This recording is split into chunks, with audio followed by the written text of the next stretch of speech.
Une longue file d'attente pour assister à ce que plusieurs surnommaient le procès du siècle aux États-Unis.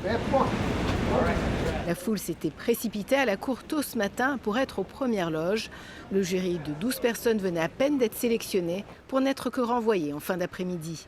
Le procès tant rêvé sur la désinformation n'aura finalement pas lieu. Les deux parties s'entendent à l'amiable.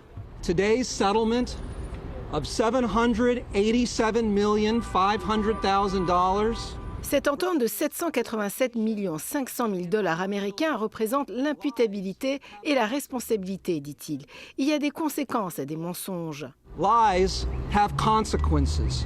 C'est un aveu de défaite, dit l'équipe de Dominion.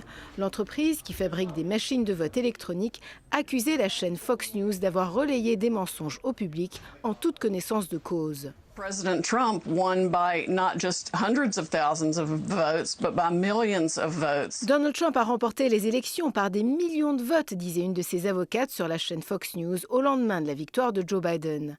On pointe du doigt le système de vote électronique de l'entreprise Dominion. C'est une élection volée, répétait Rudy Giuliani sur Fox. Le système Dominion est accusé de truquer les votes, dit-elle.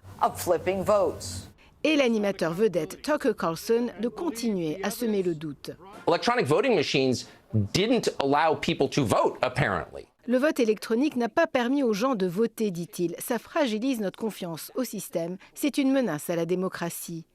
Pourtant, en privé, dans les échanges de textes et courriels, les animateurs vedettes rejettent les allégations de Donald Trump, mais en ondes, ils remettent en question le système de votation pour ne pas perdre les codes d'écoute, ceci avec l'aval de la direction.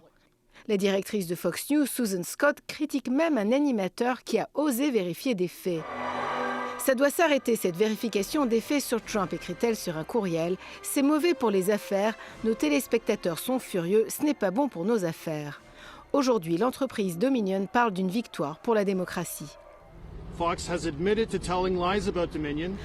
a admis qu'ils ont dit des mensonges qui ont terni ma compagnie, dit le PDG de Dominion.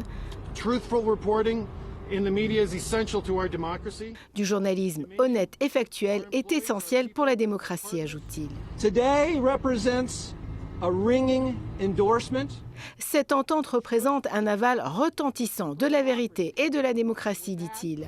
De son côté, Fox News écrit dans un communiqué « Nous reconnaissons que certaines allégations concernant Dominion étaient fausses.